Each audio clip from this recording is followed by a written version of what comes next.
Estamos alegres, creo, bueno, de mi parte, por tantas cosas que se nos vienen a veces a la vida y uno cree que nunca va a resolver, y Dios tiene una manera muy buena de ayudarnos a salir adelante, ¿cierto?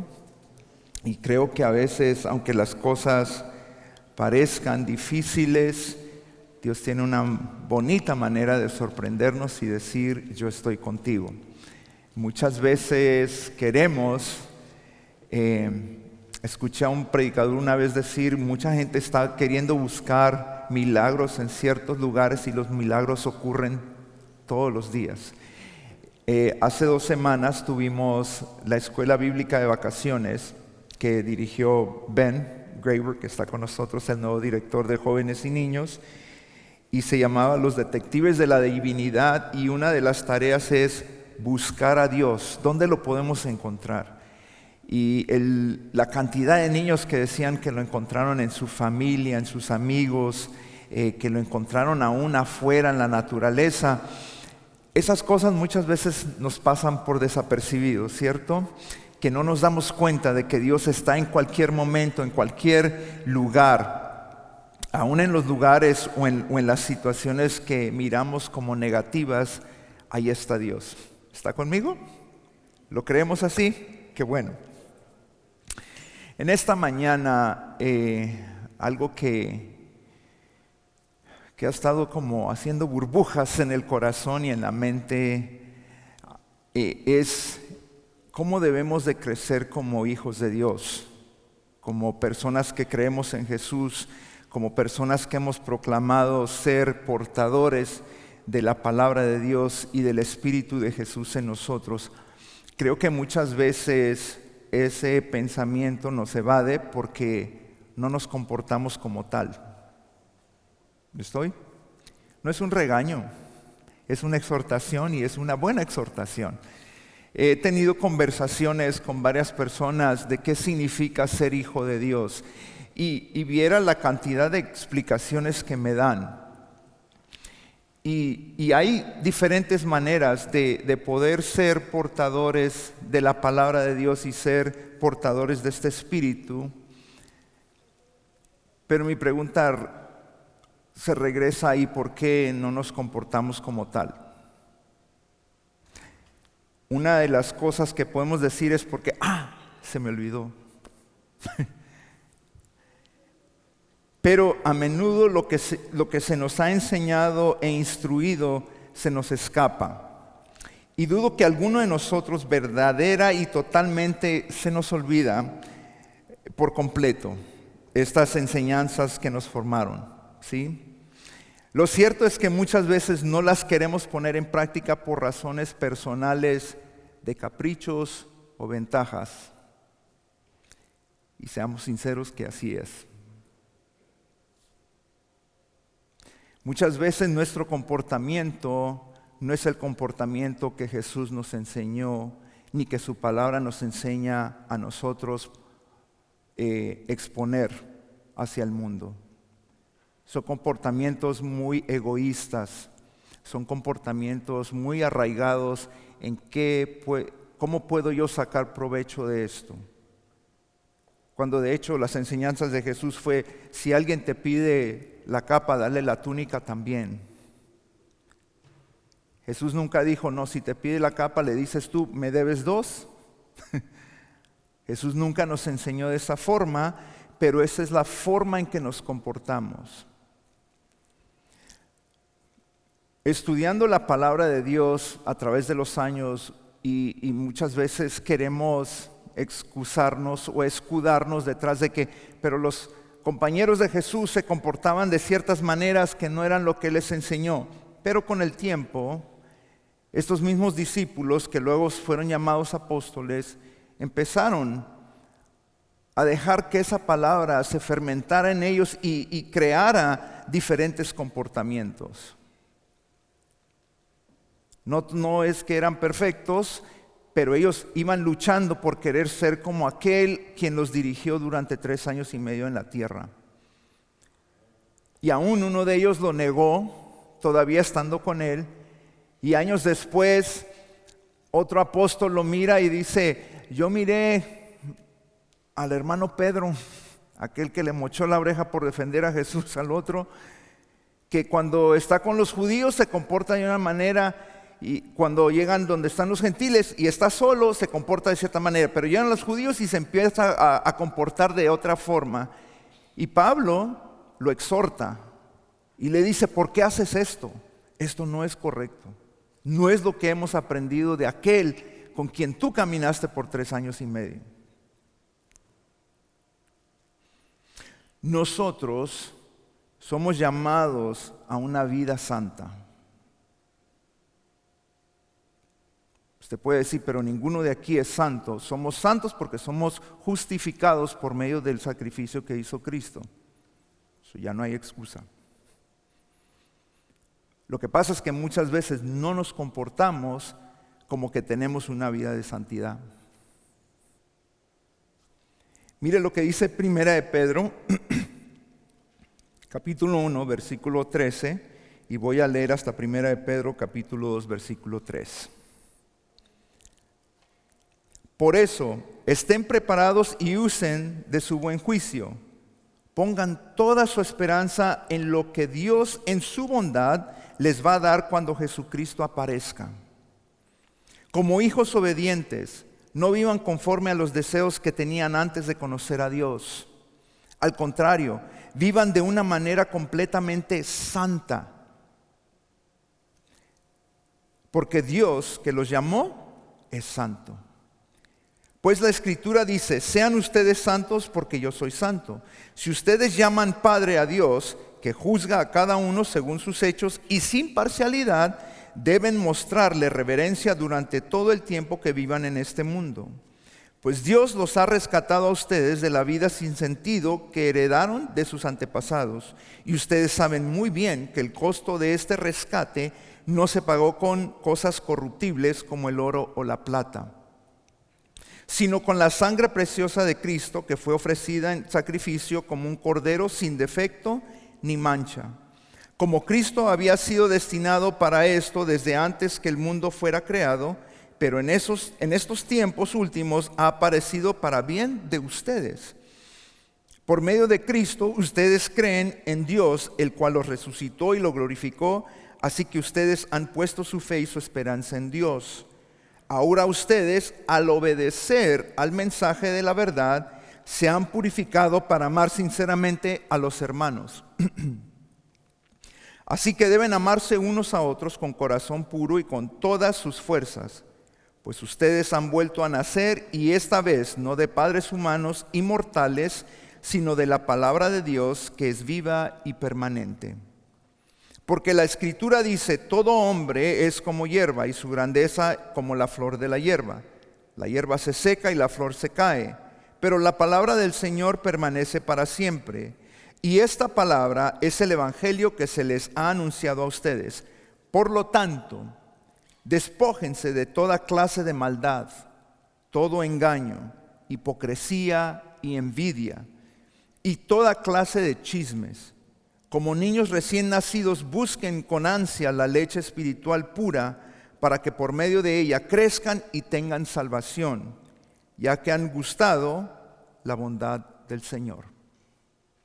Palabra de Dios.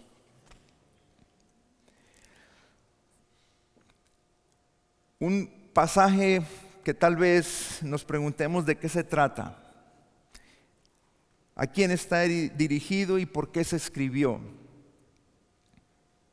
Estas son algunas de las preguntas que quiero abordar en esta tarde.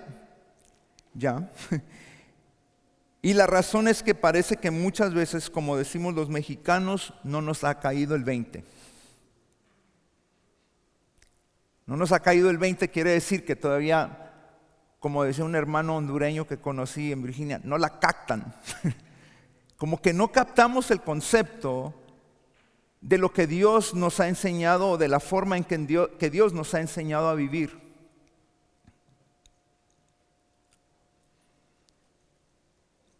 Pedro aquí le está escribiendo a la iglesia y le dice que nosotros ya No debemos vivir como vivíamos antes. Si alguno de nosotros era estafador antes, ya conoces a Cristo, ya no seas estafador. Si alguna persona de nosotros en algún tiempo fue chismoso, ya no sea chismoso. Si alguna persona le gustaba armar pleitos, ya no arme pleitos. Estamos en Cristo. Somos llamados a vivir de una manera muy diferente. Y muchas veces no nos comportamos como la palabra de Dios nos enseña. Ya en el capítulo 2, Pedro ya se pone a hablar un poquito más descriptivo. Dice, despójense de toda clase de maldad. O sea, no está hablando de un solo tipo de maldad. Dice de toda clase. De todo engaño, de toda hipocresía, envidia. De todo eso debemos despojarnos. O sea, dejarlo a un lado. ¿A qué somos llamados? Somos llamados a tener una vida piadosa. Cristo nos ha llamado a vivir con piedad hacia los demás, con compasión. En una ocasión estaba Jesús y los discípulos y se le amontonó un montón de gente y dice Jesús que Él, dice la palabra de Dios, y Jesús viéndolos como ovejas sin pastor, dice, tuvo compasión de ellos. Nosotros somos llamados a vivir con la compasión que Cristo ha depositado en nosotros. ¿Para quién fue escrito esto? A las personas que son salvos, a los creyentes. Pedro le estaba escribiendo a la iglesia. Por eso él dice, ustedes que en otro tiempo eran de esta forma, ahora deben de actuar de esta forma, porque el Cristo dice, porque Dios por medio de Cristo los ha salvado. Dios nos llama a una vida de santidad. No podemos ser creyentes y creer que ciertas partes de la palabra de Dios no aplican porque eso era el Viejo Testamento. Cristo vino para borrar el Viejo Testamento. No es cierto. Jesús mismo dijo, yo no vine a quitar la ley, ni a abrogarla, ni a romperla. Yo vine a cumplirla. Y nosotros como seguidores de Él debemos de cumplir la palabra de Dios. Muchas veces nos queremos escudar que porque estamos bajo la gracia, al cabo Dios me va a perdonar. Tenga cuidado con ese tipo de pensamiento.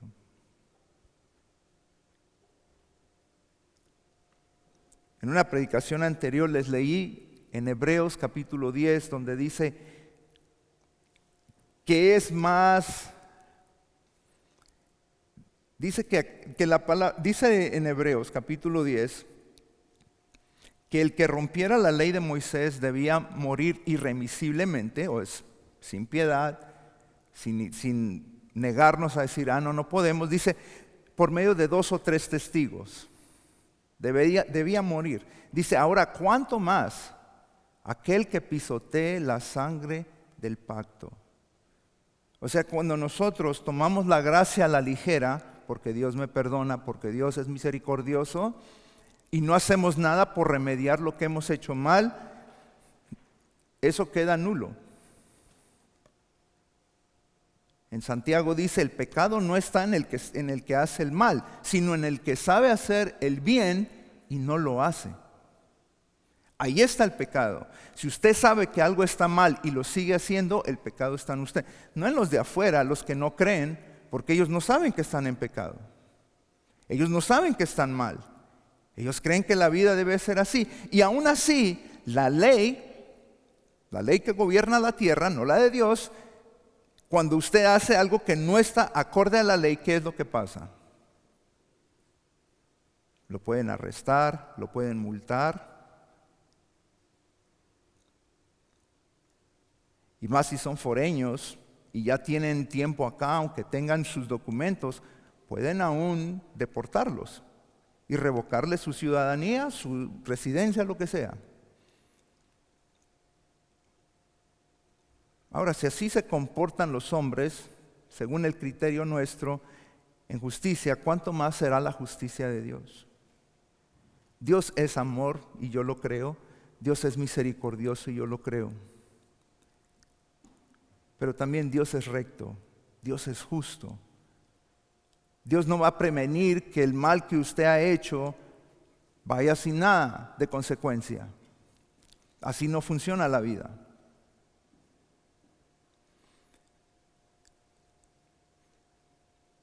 ¿Por qué se escribió este texto? Es para que aprendamos a vivir de una manera diferente y anhelar hacer y obedecer la palabra de Dios. Para eso se escribió. No simplemente para echarnos tierra cuando ya estamos caídos de que, como decimos los mexicanos, la regamos, o sea que ya, como dicen los colombianos, la embarramos. Es simplemente para enseñarnos a vivir de una manera que anhele hacer lo correcto. Para eso se escribió. Dios nunca se va a agradar que hagamos el mal a otros, sin importar qué tan inocente parezca. A Dios nunca le va a agradar eso. Muchas veces hacemos cosas que parecen inocentes y de nuevo, por capricho o por tomar ventaja. No, que al cabo, pues, ¿qué importa si este se va o lo corren y a mí qué? Con que yo parezca que esté haciéndolo bien. Y a Dios eso no le agrada.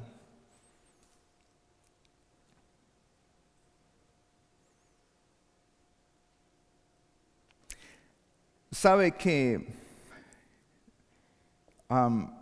yo trabajé por muchos años como intérprete y traductor en las cortes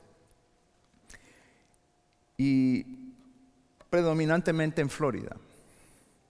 Y una de las cosas cuando me llamaban, cuando iban a hacer acuerdos entre dos personas, tal vez uno hablaba inglés y el otro no. Tengo un abogado aquí presente.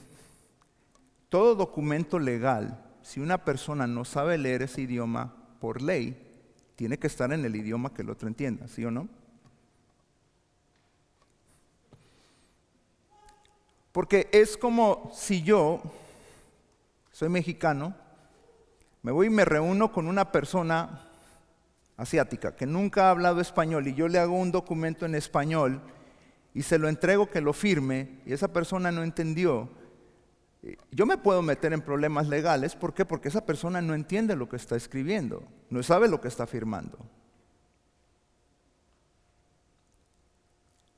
Y hubo ocasiones que tuve que ir porque hubo una disputa entre dos personas porque una persona firmó algo que no entendía y el otro tomó ventaja. Y ahora se están peleando en la corte y el que no tradujo el papel tuvo que pagar una multa o restituirle el daño que le hizo al otro.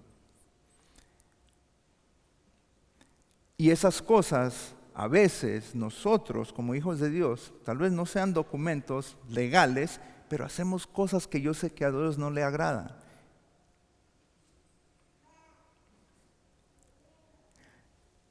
Mire lo que dice la palabra de Dios en Proverbios 16, del 6 al 19. Del 16, al 19. Proverbios 6, 16 al 19. 6 cosas aborrece el Señor y aún 7 abomina su alma: los ojos altivos, la lengua mentirosa, las manos que derraman sangre inocente, el corazón que maquina pensamientos inicuos, los pies que se apresuran a correr el mal, el testigo falso que respira calumnias y el que provoca discordia entre los hermanos. Esas cosas, dice, Dios no las tolera. Su alma, dice, las abomina. Muchas veces nosotros causamos este tipo de cosas con nuestro comportamiento, con nuestras palabras.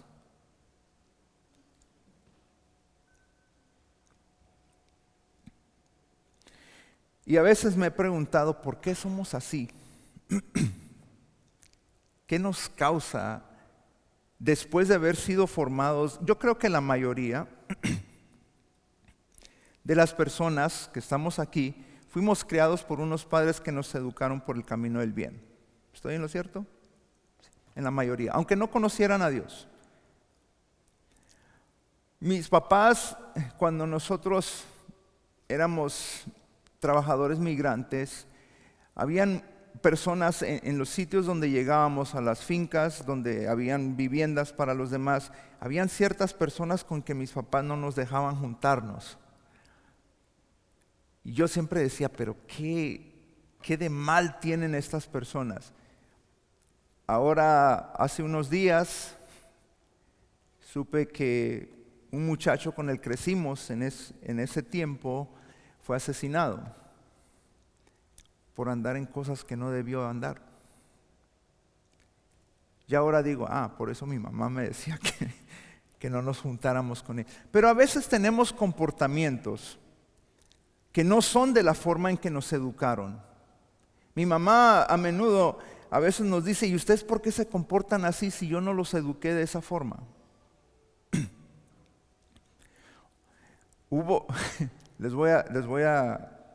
Este es un momento de confesión. Entre mi familia fuimos 10, 9 sobrevivientes, pero como toda buena familia, y porque esto pasa aún en las mejores familias, había discordia entre algunos de mis hermanos. Y mi hermano, cuando falleció el año pasado, después del funeral, todos llegamos a casa de mi mamá, íbamos a comer. Y luego estábamos todos reunidos en la sala, estábamos bromeando, estábamos hablando. Y mi mamá estaba sentada en su sillón reclinable y dice,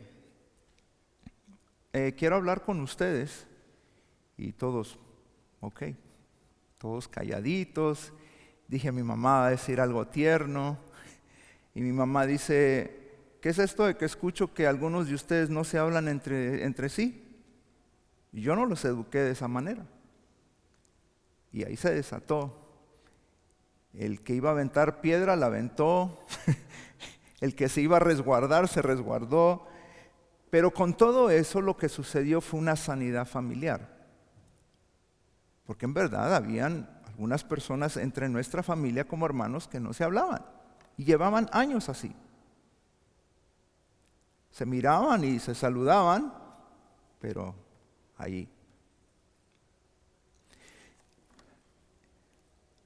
Y las lecciones que Dios nos enseña tampoco deben olvidarse ni tomarse a la ligera.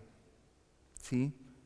Yo creo que todos de los que fuimos enseñados de cierta manera hemos aprendido a comportarnos como tal, ¿cierto? Yo tengo muchas lecciones en la cabeza que mis padres me dieron a mí, que a mí no se me olvidan.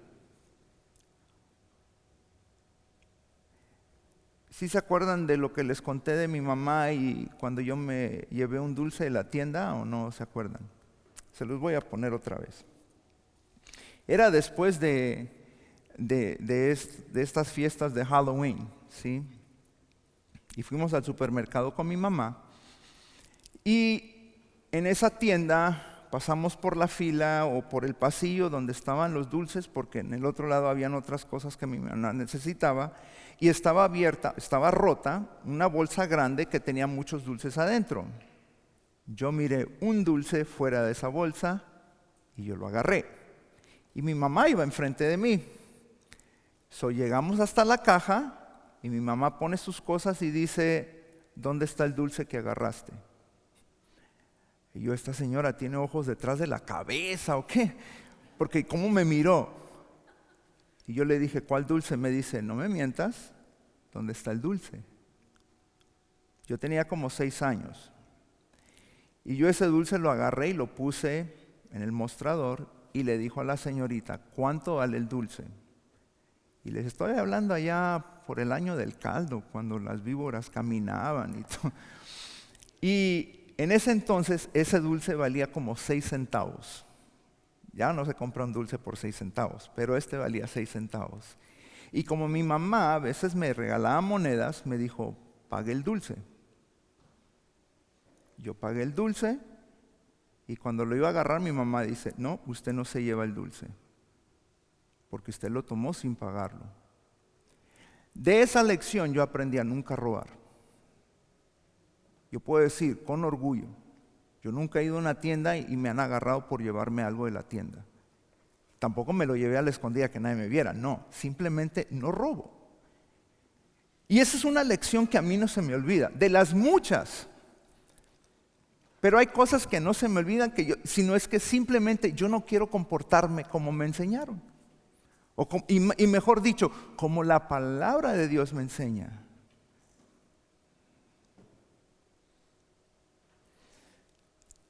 La palabra de Dios a veces, digo yo, no es difícil. Los difíciles somos nosotros. Jesús dijo que amar a Dios y al prójimo, ahí es como cumplimos toda la ley y todos los profetas. Amar al prójimo significa que no le vamos a hacer ningún daño a ninguna persona. Y nosotros somos muy prontos para hacer daños. Muy prontos. A veces, mire, aún la palabra de Dios dice, si tú prestas, no esperes recibir nada a cambio. Y a veces lo hacemos también y tenemos necesidad, pero después ya andamos como azareando a la otra persona. Me debes, ¿cuándo me pagas? ¿Cuándo me pagas? Yo hablaba con Marisol antes de casarnos y fíjese que lo de nosotros fue muy bonito al principio. Todavía lo es, no, perdón. Lo de nosotros es muy lindo, pero ¿cómo empezó nuestra relación? A eso me refiero. Fue muy bonito porque nosotros hablamos de todo. Ella estaba en Colombia y yo acá, no podíamos ir al cine, no podíamos salir a comer, eso nos tocaba conversar. Y nosotros tocamos y hablamos sobre muchas cosas que yo creo que es un mayor error de las parejas de nunca hacer antes de comprometerse o meterse en un lío de matrimonio, es que no conversan. No, que estás muy bonita, no, que quiero salir contigo, pero nunca nos sentamos a conversar. Y esta fue la primera vez que yo dije, no, ¿sabes qué? Tengo que hacer lo correcto. Entonces conversamos, y una de las cosas que conversamos fue sobre las finanzas. Y yo le dije, fui muy sincero, le dije, Marisol, yo soy malísimo con las finanzas, malísimo. Y ella me dijo, no, yo al contrario. No, entonces aquí fue, porque ella me va a ayudar a administrar mis finanzas. Pero una de las cosas que hablamos y que yo le dije es que si alguien me pide a mí prestado, yo nunca les presto, yo mejor se los regalo. Yo entendí que muchas veces por andar prestando uno se mete en problemas. Yo aprendí mejor a regalar. Y a todas las personas que me han pedido prestado, yo nunca les digo, mira, ¿cuánto tiempo? Dime cuándo, y lo voy a esperar. No, yo se los regalo. Mira, que Dios te bendiga. Y yo les digo, si quieres de alguna forma pagar lo que te presté, cuando tengas, préstale a aquel que necesite o dáselo. Y yo me quito ese estrés, porque ya miren, tengo muchos estreses. Yo me quito el estrés de estarle pidiendo a la persona que cuándo me va a pagar. ¿Por qué? Porque aprendí de la palabra de Dios que dice, cuando prestes, no esperes nada a cambio. Pero también el otro lado de la moneda dice, si tú pides prestado, págale. Ese es tu deber. La persona no tiene... Mire, el banco cuando nos da un préstamo para un auto, para una casa, mientras usted le esté pagando está bien. Ya cuando usted cae en defalco es cuando el banco dice, mira, ¿sabes qué? No sabes pagar, te voy a quitar la casa.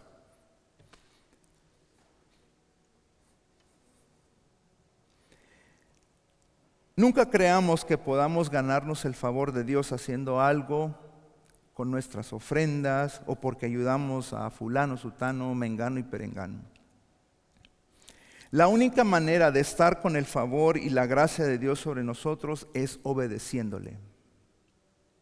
Obedeciendo a Dios es como nosotros tenemos el favor y la gracia de Él sobre nosotros.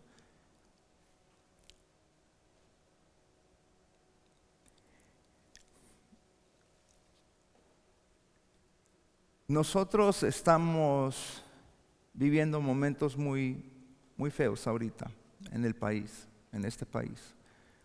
Y yo creo que alrededor del mundo.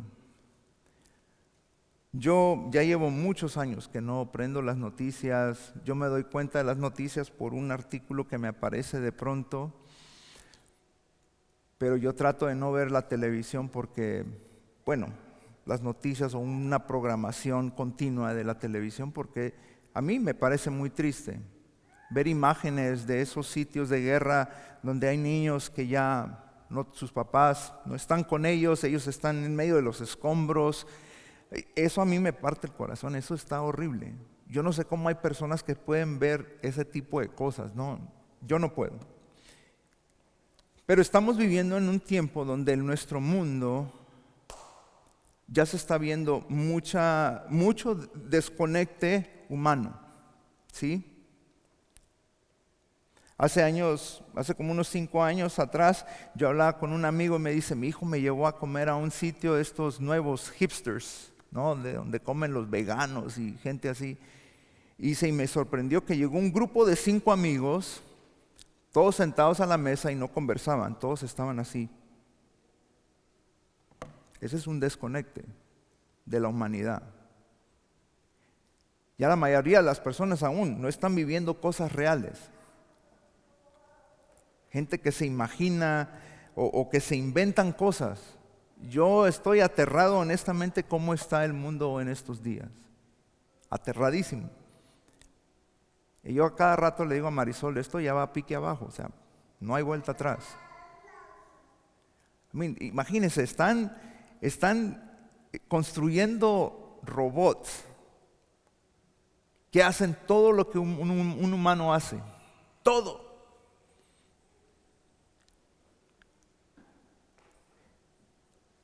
Esto ya no tiene vuelta atrás.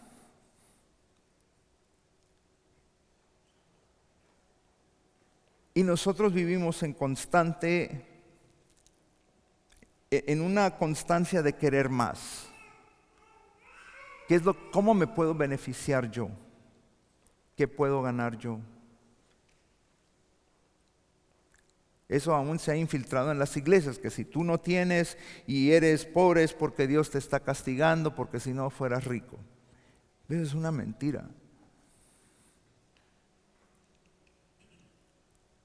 El favor de Dios nunca se va a demostrar en ti sobre lo que tú tengas. Es decir, hay algunas personas que estudiaron para médicos, otros que nunca estudiaron. ¿Cómo podemos decirle a una persona, tú tienes que vivir a la altura del médico si no tienes la licenciatura que tiene el médico o el doctorado y tienes que conformarte con trabajar en algo que no requiera de mucha educación?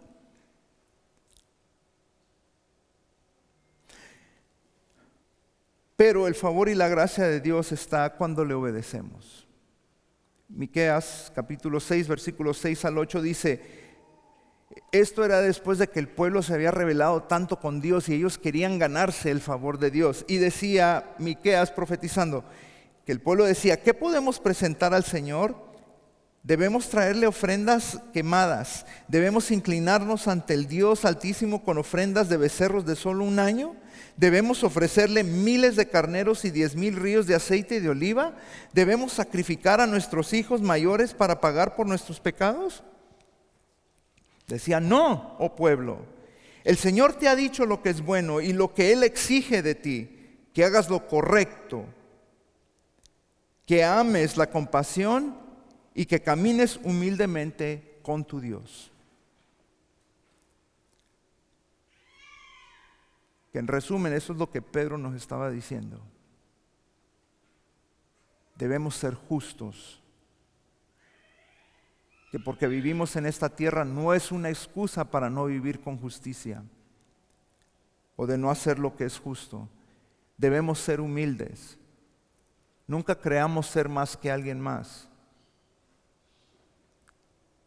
No importa cuántos títulos tengas, no importa lo que hayas estudiado. Aquí les va algo muy verdadero.